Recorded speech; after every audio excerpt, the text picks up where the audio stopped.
운명과 인생 사이 80화 시작하겠습니다. 헤모글로빈의 시인 퀸틴 타란티노의 사주구조를 살펴보도록 하겠습니다. 지난번에 댓글에서 한 분이 요청해 주셨죠. 요청에는 응답합니다. 요즘에 조회수가 굉장히 적은데 저는 그런 거 신경 안 씁니다. 제가 내년 2월에 이제 첫 시리즈 운명과 인생 사이 이제 재물편 첫 시리즈 책 중에 이제 첫 번째 재물편 원고를 다 써서 아마 그때 출간이 될 것 같은데, 사주를 푼다는 것은 무엇이냐, 명리학이 얼마나 체계적인 것이냐, 거기에 얼마나 큰 사유가 들어있나, 이런 것들을 그 책을 통해서 이해하실 수 있기를 바래요. 그러니까 용신 이런 것들을 왜 버려야 되는지를 아시게 될 거예요. 그렇게 푸는 거구나, 그런 걸 이해하실 때 명리 공부가 정말 재미있죠. 그리고 다음 주부터는 형식이 조금 바뀔 수 있습니다. 이제 제가 루트 주식이라는 채널 3명이 같이 진행하고 있잖아요. 그래서 그 멤버 그대로 다들 명리학 다 배웠고 잘나기 때문에 그때 녹화할 때 같이 하자, 이제 이렇게 해서 좀 재밌게 해보려고 해요. 영상을 뭐 많이 찍을 수는 없고 하나 찍을 건데, 혹시 부족하다 싶으면 제가 이제 개인적으로 이렇게 하나 정도 더 하고, 아니면 그것만 하고, 어쨌든 꾸준히 보시는 분들, 그리고 내년에 나오는 책을 통해서 명리학적 깨달음을 얻으시기 바랍니다. 실제로 여러분께 바이블과 같은 책이 될 거라고 저는 확신합니다. 계매월묘, 기사경호, 이런 건 이제 편관격이다 이렇게 하죠. 편관하면 이제 다들 알죠. 힘들다, 힘든 세상에 태어났어. 거기에 재생살까지 나 있네요. 재생살이 이렇게 나 있으면 집이 부유하기 어렵죠. 재생과하면 이제 돈도 벌고 명예도 올라간다, 그런 집안일 거고, 재생싸하려면 재가 편관 칠살을 만나서 재가 다 사라지는 거예요. 그리고 그 칠살이 나를 굉장히 힘들게 하는 그런 환경, 가정환경, 사회환경에서 태어났다. 그래서 편관 세상은 마치 세상이 전쟁 일어난 것처럼 힘들다, 어렵다, 살벌하다, 고생해야 된다, 뭐 이런 의미들이 있다고 그랬죠. 그걸 다른 측면에서 보면, 그런 어려움을 내가 극복한다면 재생살 큰 명예를 내가 얻을 수 있다는 거예요. 돈과 명예를 내가 얻을 수 있다. 특히 이제 이 명예가 돈을 장생시키고 있는 상황이죠. 명예를 얻으면 돈도 얻는 거예요. 그래서 이 편관이라는 고난을 내가 이길 수 있는 무기가 있느냐를 사주에서 봐야 하죠. 그래서 제가 시를 경오라고 추론했습니다. 그게 퀸틴 타란티노의 기질과 그가 만드는 영화 스타일, 그리고 이 편관을 극복하는 방법에 가장 잘 어울리기 때문이죠. 일시에 정인과 편인이 타 있습니다. 이 사회 환경의 어려움을 통해서 내가 그걸 어떻게 소화하고 극복할 거냐, 이 사람 공부로 승화시킨단 말이에요. 여기에서 소재를 얻어서 정인적 생각, 묘사로 자연스럽게 들어오죠. 묘파, 그것을 묘파한다는 것은, 파는 형의 일종이잖아요. 형충파해 할 때 묘파, 이 빨간색에 또 주목을 하실 필요가 있습니다. 이 사람의 인성, 제가 그 헤모글로빈의 시인이 있는데 그 영화에는 피가 난무하죠.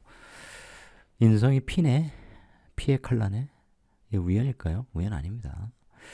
그러니까 과장된 연출, 이 정상적인 연출도 있죠. 스토리텔링 면에서 굉장히 자연스럽게 흘러가는 듯 하다가 또 전혀 생뚱맞은, 혹은 앞에서 이거 왜 나왔지 이 장면이 했는데 뒤에 다시 그 장면과 이어지는, 이런 옴니버스식 기법도 기법이지만 연출하는 방식이 굉장히 과장되어 있고, 일반적인 전개에서 이탈해 있고 뭔가 점프하는 듯한 그런 느낌들이 영화에 굉장히 많죠. 그래서 이 사람의 영화가 B급 스타일의 이제 레전드, 뭐 이런 얘기로도 불리잖아요. 일반인들이 만들기 어려운, 일반 감독들이 만들기 어려운 굉장히 다채로운 요소들이 들어있는데, 그것은 이 사람에게 정인과 편인이 하나의 합을 이루고 있는 거죠. 사오미 방합. 이게 사오미 이렇게 되는 거냐. 미토에서 내가 올라온 형국이니까 마치 미토가 그대로 올라온 것처럼 나 스스로 생각 덩어리예요. 온갖 생각들이 있어서 그것이 시너지를 일으키는 거죠. 특히 이제 편인을 같이 갖고 있으니까 인성 혼잡 이렇게만 보지 마시고 방화발자가 있고 편인성이 굉장히 강력하죠. 왜냐하면 이게 4, 5에서 이렇게 정인에서 편인의 에너지가 흐르기 때문에 일반인이 생각하지 못하는 굉장히 독특한 생각들을 갖고 있기 마련입니다.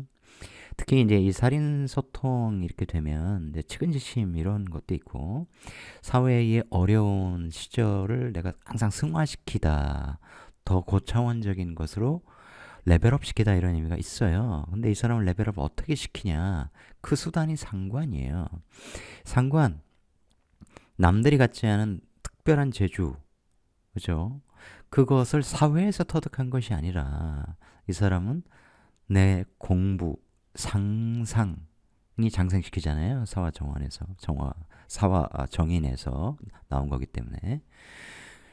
그런 나의 사유, 상상이 장생시키는 상관, 생각 속에서 나온 기법, 카메라, 웍 이걸 통해서 이 평관의 어려움을 해소하고 명예를 끌어오고 돈도 끌어오는 그런 구조죠.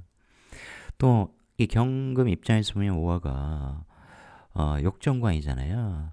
그러니까 내 입장에서 보면 이게 편인데 얘는 얘를 장생시키고 얘는 목욕시키고 그 얘기는 세상에 드러나는 나의 끼, 연출 기법 이런 것으로 세상의 명예와 돈을 끌어오다 내 어려움을 극복하는 건 당연한 것이고 그렇지 않으면 이 재생살 이럴 때 굉장히 어렵단 말이에요. 뭔가를 시작하면 망하기 일쑤죠. 또 하나 이 사회에 엄청난 이 평관 에너지가 있는데 그 사회라는 것은 정말 브랜드의 사회다, 명예의 사회다. 이 명예를 내가 끌어오기만 한다면 엄청난 명예를 갖는다. 세상의 큰 브랜드를 내가 얻는다 이런 거죠. 그게 살인 소통으로 인성으로 얻고 인성을 통해서 내가 개발한 상관을 통해서 일경합하니 나중에는 어떻게 돼요? 내가 겪었던 그런 힘든 시절의 추억 이런 것들이 전부 다 을경합금 다 내 상관적 연출의 재료가 돼요. 내 이야기의 재료가 됩니다. 그러니까 남들은 경험해보지 못한 그러한 젊은 시절의 고생, 고난 이런 것들을 원료로 하여 그것을 뒤집고 비틀고 굉장히 창의적으로 뻥튀기하여 그 속에서 이야기를 만들어내는 그런 구조예요. 그런데 이게 묘월이다 보니까 평관은 평관이지만 어때요? 이 기토 나는 토인데 얘들을 내가 기본적으로 심으려고 하는 그런 오행적 속성을 갖고 있지 않습니까? 그런데 굉장히 나는 갑기압을 갑을 심고 싶은데 얘는 어마어마하게 군집을 이루고 있어. 그러니 얘가 나를 극해서 무토로 바뀌어라, 무토로 바뀌어라 이런 식으로 사회가 나를 끊임없이 변화를 종용하는데 나는 바뀔 생각이 없죠. 나는 내 스타일로 갈 거야. 그 얘기는 이렇게 평관 세상의 에너지들이 엄청나게 강력하니까 근데 그게 하필이면 목이네? 목이라는 건 뭐예요? 그 왕진의 어떤 정점에 있는 명예사회다 이런 거죠. 그리고 이게 목이기 때문에 계속 새롭게 성장하는 존재들이 있다. 스타들이 있는 세상이에요. 관을 가진 사람들, 굉장히 잘난 사람들, 큰 명예를 가진 왕들, 그런 의미들이 있어요. 그런 존재들을 영화 캐릭터로 보면 힘 있는 자들을 어떻게 해요? 머리를 써서 내가 속이기도 하고, 그죠? 총으로 칼로 베기도 하고, 이게 생기를 잡아먹는 이제 그런 조합이잖아요. 그죠? 그래서 그의 영화에 이 살인, 폭력 이런 것이 난무한 거예요. 그걸 통해서 엄청난 재미를 주죠. 그거 아까 피의 색깔이라고 했잖아요. 인성. 그죠? 그러한 폭력과 전쟁 스타일의 칼싸움, 총싸움의 장면과 전쟁도 있죠. 바스터즈 거친 녀석 이런 거 보면 나치 희롱하는 영화 그런 것들을 이게 목생화 이런 식으로 끌어오잖아요. 내 생각엔 피가 가득해. 그런 유혈이 낭자한 장면들 생각해. 그런 평관적 씬들을 내 빨간 생각들로 피로 연결시켜서 표현하죠. 생기들을 죽이는 거죠. 끝내주는 겁니다. 그 영화들이 그렇게 해서 나오는 거예요. 그러니까 이해를 하시겠죠. 이 사람의 사주에 맞춰서 이 에너지가 어떻게 작동됐는지를 지금 말씀을 드리는 겁니다. 일반적으로는 이런 사주들이 어떤 직업을 가질까요? 뒤에서 설명해 드릴게요. 그래서 제가 젊을 때 굉장히 좋아했던 펄프 픽션, 칸 영화제 황금종려상 받았잖아요. 대상. 그때 이게 대운으로는 이제 재생살 대운인데 갑술 년이 왔어요. 1994년. 술토가 맞네. 겁재가 지지렸다 보면 묘수랍으로 연월의 명예를 다 끌어갑니다. 본인이. 그런데 이 묘수랍 묘수 끌려가면 이게 기둥이 좀 을목도 임묘하는 거예요. 싹 없어집니다. 얘가 다 쓸어가요. 그러면서 재도 같이 끌어가겠죠. 재와 명예를, 그러니까 부와 명예를 다 술토가 끌어간다. 그런데 얘가 사술, 오술 하면서 여기 인목이 이제 갑으로 딱 떴으니까 인오술 형태, 인성으로 싹 바뀌어버려요. 얘가 다 끌어갔는데 그걸 인성으로 싹 받아서 내가 먹으면서 갑목이 이 편관이다 임묘한 상태로 무조공사인데 갑목이 땅 올라옵니다. 그래서 상관, 생재, 재생관, 갑기합 하니까 어마어마한 부와 명예를 거머쥐는 해가 되는 것이죠. 그러니 사주가 한 인간의 운명을 일종의 기획서처럼 설계하고 있는 것은 사실이죠. 그걸 어떻게 본인이 제대로 쓰느냐의 문제입니다. 왜냐하면 이 사주를 갖고 있는 전 세계 수많은 사람들이 다 퀸틴 타란티노처럼 기이하게, 귀괴하게 자신의 스타일대로 영화적인 연출을 통해서 세계적인 감독이 되진 않았잖아요. 일반적으로는 평관 조직에서 돈을 받는 그런 형태로 쓰겠죠. 순응하기 위해서. 살인상생 형태로 해서 그렇죠? 열심히 직장생활, 왜냐면 돈이 여기만 있으니까 직장생활 재생살 잘못한 사업하면 망하는 거고, 재생살 살인상생 하여 내가 열심히 또 전문 지식을 익히고, 왜냐면 정의는 학위를 따고 싶어 하는 거고, 이 정의에 또 이 순수함 이런 것들이 있어요. 그래서 공부를 하고 그걸 더 깊이 하여 내 탁월한 능력을 더 특출난 능력을 더욱더 탁월하게 끊임없이 인성으로 연마를 하면 조직으로부터 내가 인정받고 그러는 거죠.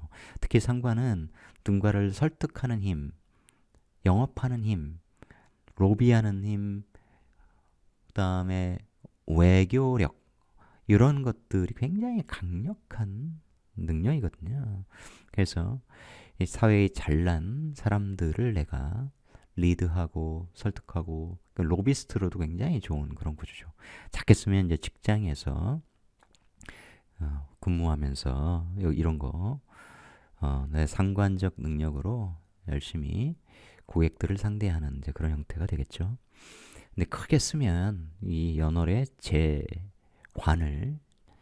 살을 내가 다, 살을 제거한 편관이니까 부와 명예를 다 내 것으로, 내 능력으로 전부 다 내 것으로 만드는 그런 큰 삶을 살 수 있다. 세계적인 부와 명예니까요. 크죠? 절대 작지 않습니다.